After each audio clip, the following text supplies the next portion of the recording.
사랑과 은혜가 풍성하신 하나님 아버지, 고요한 이 토요일 아침 우리를 세상의 분주함에서 건져내어서 또한 기도의 자리로 불러주심을 감사드립니다. 하나님, 지난 한 주간도 치열한 삶의 현장에서 지치고 상한 우리의 영혼을 주님 위로하여 주시옵소서. 이 시간 우리가 올려드리는 간절한 기도와 찬양이 주님께 연락되는 거룩한 산제사가 되게 하여 주옵소서. 하나님 아버지, 내일 드려지는 주일 예배를 이 새벽 기도로 우리가 준비하게 하시고 우리의 마음밭을 기경하여서 하늘의 은혜를 담을 준비를 하게 하여 주옵소서. 오늘 주시는 말씀을 통하여서 아버지 새 힘과 능력과 지혜를 더하여 주시옵소서. 감사드리며 우리 주 예수 그리스도의 이름으로 간절히 기도드립니다. 아멘. 우리 함께 찬송가 395장 찬양하시겠습니다.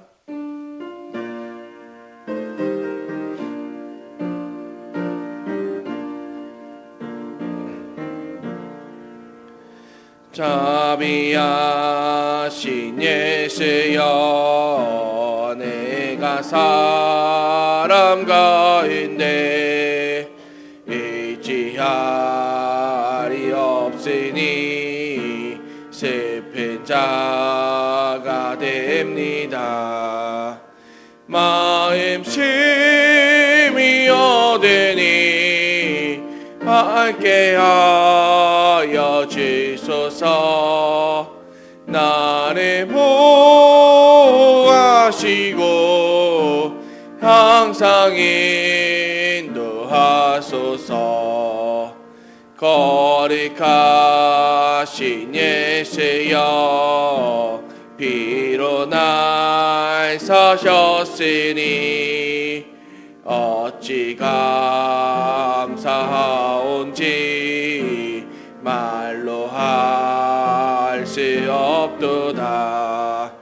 주의 귀한 영상이 나도 입게 하시고 하늘 날아가서도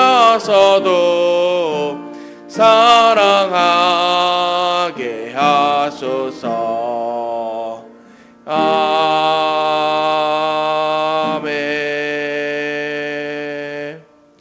오늘 하나님께서 주시는 말씀은 창세기 38장 1절에서 30절까지 말씀입니다. 우리 한 절씩 교독하겠습니다.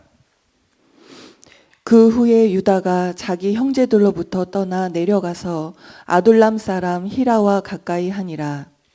유다가 거기서 가나안 사람 수아라 하는 자의 딸을 보고 그를 데리고 동침하니, 그가 임신하여 아들을 낳음에 유다가 그의 이름을 엘이라 하니라.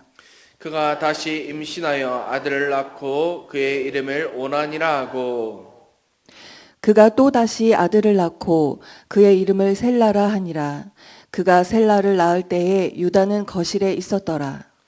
유다가 장자 엘을 위하여 아내를 데려오니 그의 이름은 다말이더라.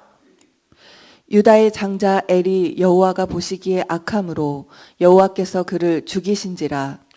유다가 오난에게 이르되, 내 형수에게로 들어가서 남편의 아우된 본분을 행하여 내 형을 위하여 씨가 있게 하라. 오난이 그 씨가 자기 것이 되지 않을 줄 알므로 형수에게 들어갔을 때에 그의 형에게 씨를 주지 아니하려고 땅에 설정하매, 그 일이 여호와가 보시기에 악함으로 여호와께서 그도 죽이시니, 유다가 그의 며느리 다말에게 이르되, 수절하고 내 아버지 집에 있어 내 아들 셀라가 장성하기를 기다리라 하니, 셀라도 그 형들같이 죽을까 염려함이라. 다말이 가서 그의 아버지 집에 있으니라. 얼마 후에 유다의 아내 수아의 딸이 죽은지라. 유다가 위로를 받은 후에 그의 친구 아둘람 사람 히라와 함께 딥나로 올라가서 자기의 양털 깎는 자에게 이르렀더니, 어떤 사람이 다말에게 말하되, 내 시아버지가 자기의 양털을 깎으려고 딥나에 올라왔다 한지라.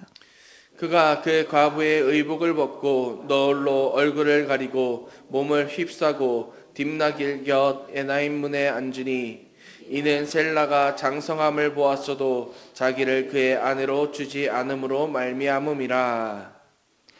그가 얼굴을 가리었으므로 유다가 그를 보고 창녀로 여겨 길 곁으로 그에게 나아가 이르되 청하건대 나로 내게 들어가게 하라 하니 그의 며느리인 줄을 알지 못하였음이라.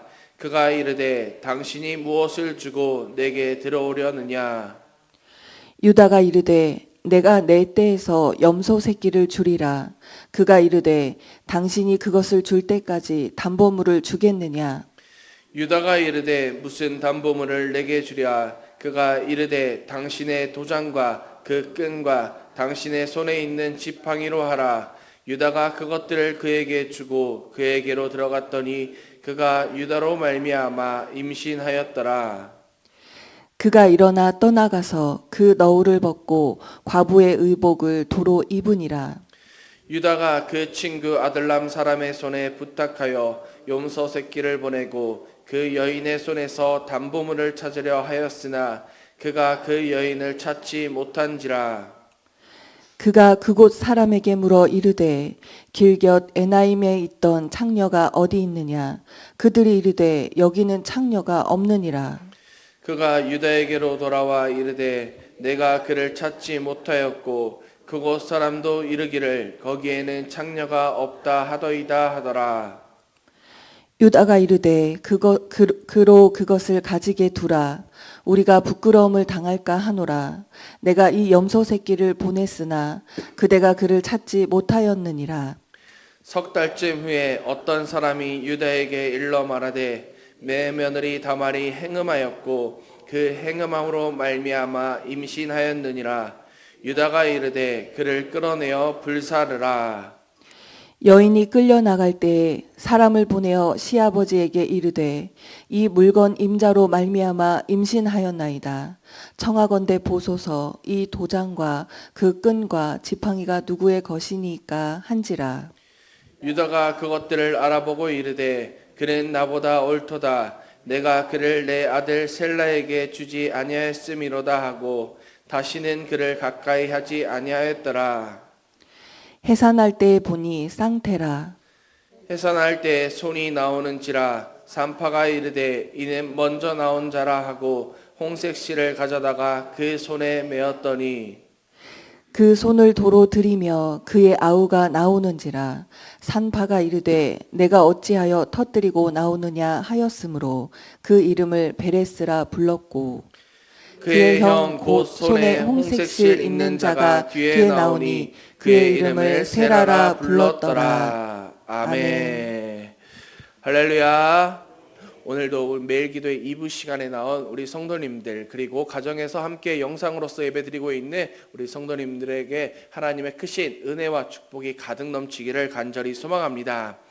오늘은 그는 나보다 옳도다라는 제목으로 함께 말씀을 나누겠습니다. 그런데 오늘 말씀을 보면 창세기 38장 성경 전체를 통틀어서 가장 민망하고 불편한 장 중에 하나이죠. 37장에서 요셉이 애굽으로 팔려나가는 이야기가 진행되다가 갑자기 흐름이 뚝 끊겨버리고 야곱의 넷째 아들인 유다 가정의 치부가 적나라하게 오늘 폭로되고 있습니다. 시아버지와 며느리의 동침이라는 이 수치스럽고 막장 드라마 같은 이야기가 왜 성경 한복판에 그것도 이 요셉 이야기 중간에 끼어 있는 것일까요? 그것은 이 38장이 훗날 예수 그리스도가 태어나시는 유다 지파의 뿌리를 보여주는 핵심 장이기 때문입니다. 성경은 어떤 책입니까? 위인전이 아닙니다. 인간들의 영웅담이 아니죠. 오히려 인간이 얼마나 밑바닥까지 추악해질 수 있는지 그리고 하나님의 은혜가 그 추악한 인간의 실패를 어떻게 덮고 구원의 역사를 이루어 가시는지를 보여주는 책이 바로 성경입니다. 오늘 우리가 그 유다의 모습을 통해서 우리 안에 있는 죄, 내면을 한번 비추어 보고 그 위에 덮이는 하나님의 은혜를 발견했으면 좋겠습니다. 먼저 우리가 1절 말씀을 보면 어떻게 돼 있냐? 그 후에 유다가 자기 형제들로부터 떠나 내려가서라고 기록하고 있습니다. 그리고 아둘람 사람 히라와 가까이 하였다라고 이야기하고 있습니다. 이것은 유다의 영적인 상태가 얼마나 위험한지를 아주 정확하게 보여주고 있습니다. 요셉을 애굽의 노예로 팔아 넘긴 후에 유다는 형제들이 있는 그 아버지의 집, 야곱의 집을 떠나게 됩니다. 겉보기에는 그저 아들이 아버지를 떠나서 독립한 것처럼 보일 수 있습니다. 하지만 우리가 영적인 눈으로 바라보게 되면 이것이 바로 비극의 시작이었습니다. 아브라함과 이삭, 야곱으로 이어지는 하나님의 언약 백성이라는 그 거룩한 울타리를 스스로 걷어차고 세속적인 가나안 사람들의 문화 속으로 걸어 들어간 것입니다. 우리가 신앙생활을 하다가 상처를 받거나 아니면 내 마음대로 살고 싶을 때 가장 먼저 나타나는 증상은 예배의 자리를 떠나는 것이죠. 주일에 한 번, 두 번 빠지다가 또한 새벽 기도 자리도 그만 내려놓고 그렇게 기도의 자리를 떠나는 것입니다. 유다가 지금 딱 그 영적인 내리막길을 걷고 있는 것입니다. 가나안 땅으로 내려간 유다는 가나안 사람 수아라는 그 사람의 딸을 아내로 맞이하게 됩니다. 무슨 말인가요? 하나님의 백성이 세상의 가치관과 완전히 뒤섞여 버린 것입니다. 육신적으로는 좋았겠죠. 편했습니다. 가나안 사람들과 어울리면서 세상의 것들을 누릴 수 있었습니다. 그리고 그 수아의 딸과 함께 아들 셋, 엘, 오난, 셀라도 낳게 되고 남부럽지 않게 그럴듯한 가정을 꾸리게 됩니다. 하지만 분명히 우리가 기억해야 될 것은 영적인 기초가 무너진 채 세워진 그 가정은 결국 모래 위에 지은 집이라는 사실입니다. 비바람이 불면 한순간에 무너져 버릴 수 있는 가정이라는 것이죠. 그렇게 세상과 타협한 결과가 어떻게 나타날까요? 우리가 7절 말씀을 보면 유다의 장자 엘이 여호와 보시기에 악하였다라고 기록하고 있습니다. 그가 어떤 일을 저지른지는 모르겠지만 여호와께서 그를 악하게 보시고 그를 죽이셨다라고 이야기합니다. 그렇게 엘이 죽었는데 예전에는 이 이스라엘 시대 고대 사회에서는 형이 후사가 없이 죽게 되면 동생이 형수를 통해서 대를 이어줘야 됐습니다. 그런데 둘째 아들 오난 역시 자기의 이기적인 욕심을 채우다가 하나님 보시기에 악을 행하여서 죽임을 당하게 됩니다. 무슨 일입니까? 이 유다의 아들 2명이 순식간에 죽어버린 것입니다. 그렇다면 만약 유다가 영적으로 깨어 있었다면, 믿음의 아버지였다면 이런 상황에서 어떻게 반응해야 됐냐? 당장 하나님 앞에 무릎을 꿇고 엎드려서 하나님 앞에 회개했어야 했습니다. 내가 세상과 타협해서 세상으로 나간 그 죄를 내려놓고 회개해야겠죠. 그런데 유다의 반응은 어떠했냐? 11절 말씀을 보면 유다가 그의 며느리에게 수절하고 내 아버지 집에 내려가서 내 막내 아들 셀라가 장성하기까지 그냥 내려가 있으라고 기다리라고 이야기합니다. 비극의 원인을 철저하게 오늘 남의 탓으로 돌리고 있습니다. 저 며느리가 우리 집에 들어오니까 우리 집이 망하게 되었다. 저 며느리 다말 때문에 내 아들 엘, 오난 모두 다 죽게 되었다. 여자가 잘못 들어와서 우리 집안이 망하게 되었다라고 남 탓을 하고 있는 것이죠. 그러니까 막내 셀라까지 내가 저 다말에게 주었다가는 이 막내 셀라마저도 내가 잃겠구나라고 생각한 것입니다. 문제의 원인을 내 아내 죄악에서 찾지 않고 며느리 탓, 환경 탓으로 돌려버린 것입니다. 결국 유다는 며느리에게 막내가 클 때까지 친정에 가 있어라 하고 며느리를 어떻게 한 것이죠? 쫓아버린 것입니다. 하나님 앞에서 자신의 죄는 감춰버리고 영적인 책임은 회피해버리는 아주 비겁한 오늘 유다의 모습을 우리는 볼 수 있습니다. 유다의 모습을 통하여서 영적 침체에 빠진 사람의 가장 무서운 특징을 우리가 볼 수 있습니다. 내 죄는 보지 못하고 남 탓, 환경 탓만을 하는 것입니다. 우리 안에 이 남 탓, 환경 탓하는 그 습관 모두 다 있습니다. 저도 있습니다. 내 죄를 바라보기보다는 그저 변명하고 하나님 앞에 하나님 내가 잘못한 것이 아닙니다. 하나님 이 환경 탓이 내 환경이 이러해서 아니면 내가 저 사람 때문에 이런 일을 당하게 되었습니다 라고 생각하는 것입니다. 만약 우리에게 그런 것이 있다면 즉시 하나님 앞에 정직하게 내 죄를 고백하시길 바랍니다. 환경의 문제가 아니라 내가 주님을 떠난 것이 내 영적인 상태가 문제였습니다 라고 고백하면서 다시 은혜의 자리를 회복하는 우리 모든 성도님들이 되기를 간절히 소망합니다. 그렇게 시간이 흘러서 유다의 아내가 죽고 애도 기간을 슬픔의 기간을 다 마친 유다는 양털 깎는 축제를 즐기러서 딥나라는 곳으로 올라가게 되었습니다. 그 딥나에 누가 있었냐? 며느리 다말의 친정이 있었습니다. 다말은 시아버지가 딥나로 올라온다는 소식을 듣고 과부의 옷을 벗고 창녀로 위장하여서 길목에 앉아 있었습니다. 우리가 이 다말의 행동을 윤리적으로 보게 되면 아주 패륜적이고 수치스러운 일입니다. 하지만 이 성경의 구속사적인 관점에서 본다면 이 행동은 다말의 절박함을 볼 수 있습니다. 이방 여인이었던 다말은 어떻게 해서든 하나님 언약 백성의 가문에 남고 싶어 했습니다. 불에 타 죽을지도 모르는 위험과 그리고 창녀로 취급받는 수모를 감당해서라도 대를 잇고 싶어하는 그의 절박함이 오늘 볼 수 있습니다.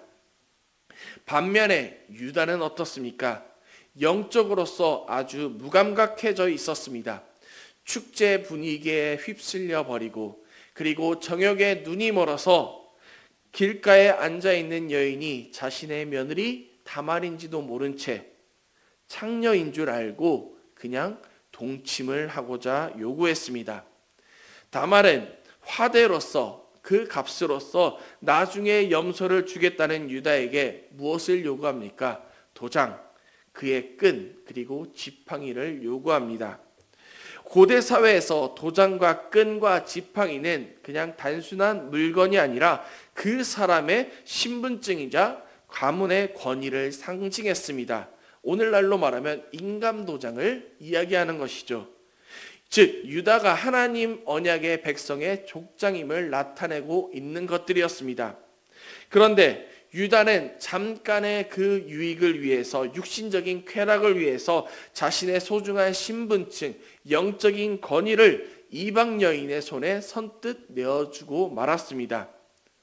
마치 팥죽 한 그릇에 장자권을 판 에서처럼 순간의 정욕을 위해서 하나님의 백성이라는 정체성을 내던져 버린 것입니다. 우리에게도 이와 같은 모습이 있습니다. 세상의 정욕에 눈이 멀어서 우리가 그저 세상과 타협하면서 하나님 나라의 백성이라는 정체성, 그 특권을 내버린다는 것입니다.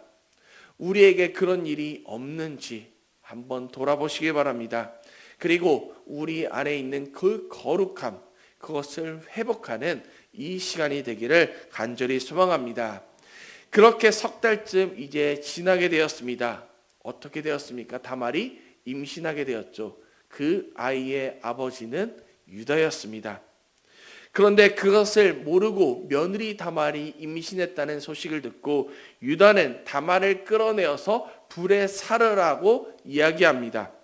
정작 창녀를 찾아가서 동침한 사람은 자기 자신이면서 며느리의 죄 앞에서는 그 누구보다도 엄격한 잣대를 들이밀고 자신이 재판관이 되어서 율법주의자가 되어서 돌을 던지고 있는 것입니다. 그렇게 다말이 끌려 나오게 되었는데 그녀는 사람을 시켜서 시아버지에게 자신이 받은 물건을 내보였습니다. 바로 25절에서 이 물건 임자로 말미암아서 내가 임신하였습니다. 청하건대 이 도장과 끈과 지팡이가 누구의 것입니까? 라고 이야기했습니다. 다말이 내민 그 물건을 보는 순간 유다의 심정이 어떠했을까요? 쥐구멍에라도 숨고 싶었을 것입니다. 자신이 감추고 있었던 몰래 창녀와 그렇게 동침하였던 그 비밀, 그 추악한 죄가 모든 사람 앞에서 다 드러나게 된 것입니다. 이제 유다에게는 두 가지 선택지가 그의 앞에 놓여 있었습니다. 족장의 권력으로서, 집안의 가장으로서 다말의 입을 막고 서둘러서 그녀가 행음하였다고 죄를 덮어 씌워서 죽이는 것입니다. 아니면 자신의 죄를 인정하는 것이었죠. 유다는 어떤 선택을 하게 됩니까? 놀랍게도 두 번째, 자신의 죄를 내려놓고 있습니다. 우리 26절 말씀을 함께 읽겠습니다. 시작. 유다가 그것들을 알아보고 이르되 그는 나보다 옳도다. 내가 그를 내 아들 셀라에게 주지 아니하였음이로다 하고 다시는 그를 가까이 하지 아니하였더라. 아멘. 그는 나보다 옳도다라고 이야기하면서 자신의 수치스러움을 고백하고 있습니다. 자신의 죄를 고백하고 있는 것이죠. 이것이 바로 창세기 38장이 기록된 진짜 이유입니다. 유다는 핑계대지 않았고 변명하지 않았습니다. 자신의 수치스러운 죄악 앞에서 그가 나보다 옳도다, 모든 이 비극은 내 죄 때문이다 라면서 철저하게 자신을 회개한 모습을 오늘 우리는 볼 수 있습니다. 사랑하는 우리 성도님들, 하나님께서는 우리가 완벽해서 우리를 사용하시는 것이 아닙니다. 우리에게 죄가 없어서 우리를 사랑하시는 것이 아니죠. 내 죄가 드러났을 때 변명하지 않고 정직하게 엎드리는 그 상한 심령을 보시고 우리에게 다시 은혜를 베풀어 주시는 하나님이십니다. 오늘 이 수치스럽고 엉망진창인 사건의 결론이 어떻게 끝이 날까요? 29절을 보게 되면 다말이 쌍둥이를 낳게 됩니다. 먼저 나온 아들의 이름이 베레스라고 기록하고 있습니다. 베레스, 바로 다윗 왕의 조상이 됩니다. 그리고 마태복음 1장에 기록된 그 예수님의 족보에 이 베레스라는 이름이 오르게 됩니다.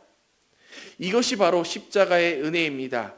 하나님의 구원 역사는 흠 없고 깨끗한 사람들을 통해서만 이루어지지 않습니다. 영적으로 방황하며 며느리에게 돌을 던지던 유다, 그리고 수치스러운 그 꼬리표를 달아야 했던 이방 여인 다말, 하나님은 이들의 깨어짐과 실패를 덮으시고 그 진흙탕 같은 삶 가운데서 생명의 꽃 구원의 은혜를 베풀어 주셨습니다. 오늘 말씀은 도무지 소망이라고 찾아볼 수 없는, 세상으로 말하면 콩가루 집안의 이야기입니다. 그러나 성경이 이 이야기를 기록한 진짜 이유는 무엇이냐면 인간의 죄악과 그 실패조차도 하나님의 구원 계획을 막을 수 없다는 것입니다. 하나님은 그 모든 죄악 가운데서도 그것을 덮으시고 구원의 역사를 이루어 가시는 분이라는 사실입니다. 이것이 바로 우리가 믿는 십자가의 복음입니다. 예수님의 족보는 흠없고 완벽한 의인들의 이야기가 아니라는 것이죠. 유다가 무너졌던 자들, 그리고 다말처럼 세상의 손가락질을 받던 자들이 하나님의 전적인 은혜로 말미암아서 덮어짐을 받는 은혜의 족보입니다. 오늘 우리에게도 누구에게도 들키고 싶지 않은 죄악들이 있습니다. 나만의 수치스러움이 있습니다. 바로 그 모든 수치스러움, 죄악들을 우리 주님 앞에 내려놓으시길 바랍니다. 주님, 죄가 죄인입니다 라고 고백하는 그 우리의 기도를 들으시고 모든 수치를 덮으시고 우리의 죄 가운데서도 내 삶의 무너진 자리에서 새로운 하나님의 은혜, 그 모든 죄들을 덮으시는 하나님의 구원의 역사를 우리가 경험하고 승리하면서 나아가는 우리 모든 성도님들이 되시기를 주님의 이름으로 간절히 축복합니다. 함께 기도하겠습니다. 하나님 아버지 감사합니다. 오늘 유다처럼 내 안에도 숨겨진 위선과 남을 향한 정죄가 있음을 고백합니다. 우리 인간의 그 모든 죄악들을 덮으시고 하나님 새로운 구원의 은혜를 부어주시고 구원의 역사를 이루어 가시는 하나님을 오늘 보았습니다. 하나님, 나의 수치와 실패가 드러나는 모든 그 순간마다 변명하거나 숨지 않게 하시고 십자가 앞에 주님, 제가 죄인입니다, 정직하게 고백하면서 나아가는 우리의 모든 모습들이 될 수 있도록 주님 인도하여 주시옵소서. 우리의 부끄러운 모습과 또한 망가진 삶조차도 포기하지 않으시고 그 모든 허물을 덮어서 기꺼이 구원의 역사를 이루어내시는 하나님의 은혜를 찬양할 수 있도록 주님 인도하여 주옵소서. 오늘 하루 나의 얄팍한 의로움을 내려놓게 하시고 오직 나를 살리시는 십자가의 은혜만 굳게 붙잡고 나아가는 우리의 심령이 될 수 있도록 주님 인도하여 주시옵소서. 하나님, 우리 성도님들 가운데 질병으로 인해서 고통받는 성도님들이 있습니다. 아버지, 암으로서 고통받고 하나님 여러 가지 질병으로 인해서 고통받고 있는 우리 성도님들이 있습니다. 눈물로써 아버지 기도하고 주님의 치유하심을 바라보고 기도하오니 주님, 우리 성도들의 기도를 응답하여 주시옵소서. 함께 기도하면서 주의 귀한 아버지 은혜를 구하고 있사오니 하나님 치료하는 광선을 바라셔서 아버지 치유하여 주시옵시고 그 모든 암의 근원으로부터 아버지 회복의 은혜를 베풀어 주시옵소서. 하나님 아버지, 또한 교회에 여러 가지 행사들이 진행되고 있습니다. 하나님 아버지, 오늘 노예 어린이 대회가 아버지 우리 교회에서 아버지 열립니다. 그 모든 시간들을 통하여서 하나님 아버지 영광 받아 주시옵시고 섬기는 모든 손길 가운데서 주님께서 축복하여 주시옵소서. 주님, 또한 아버지 우리 교회 귀한 일꾼을 세우기 위해서 준비하는 가운데 있습니다. 주님 아버지, 기도로서 준비할 수 있도록 인도하여 주옵소서. 그 모든 과정들을 통하여서 아버지 서로를 시기하고 미워하고 질투하는 것이 아니라 사탄막이 틈타지 않고 오직 성령과 믿음이 충만한 귀한 일꾼들이 세워지게 하시고 하나님의 교회를 섬기는 헌신된 일꾼들이 세워지는 모든 시간들이 될 수 있도록 주님께서 인도하여 주시옵소서. 하나님 아버지, 오늘 이어지는 또한 성경대학 가운데서도 주님께서 함께하여 주옵시고 아버지, 또한 대신방하는 모든 가정 가운데서도 주님께서 그 가정 가운데 성령이 임재하여 주셔서 하늘의 축복이 임하는 귀한 아버지 시간들이 될 수 있도록 주님 인도하여 주시옵소서. 하나님 아버지, 또한 주일 예배를 준비하는 토요일입니다. 주님 아버지, 기도로서 준비할 수 있도록 인도하여 주옵시고 거룩한 주일 하나님의 영광이 임재하여 주옵시고 온전히 우리의 성도들의 모든 마음과 정성과 뜻을 다하여서 하나님 앞에 영광 돌리는 거룩한 예배가 될 수 있도록 주님 축복하여 주시옵소서. 오늘 하루도 우리의 생각과 아버지 방법이 아니라 하나님의 지혜와 은혜를 구하면서 나아가오니 주님께서 우리와 늘 동행하여 주시옵시고 주님께서 말씀하시는 대로 주님의 인도하심을 따라서 살아가는 우리 빛과 소금교회 모든 성도들의 삶과 가정과 직장과 일터가 될 수 있도록 주님 축복하여 주시옵소서. 감사드리며 우리 주 예수 그리스도의 이름으로 간절히 기도드리옵나이다. 아멘. 예배를 마치겠습니다. 기도하시다가 평안 가운데 돌아가시를 간절히 소망합니다.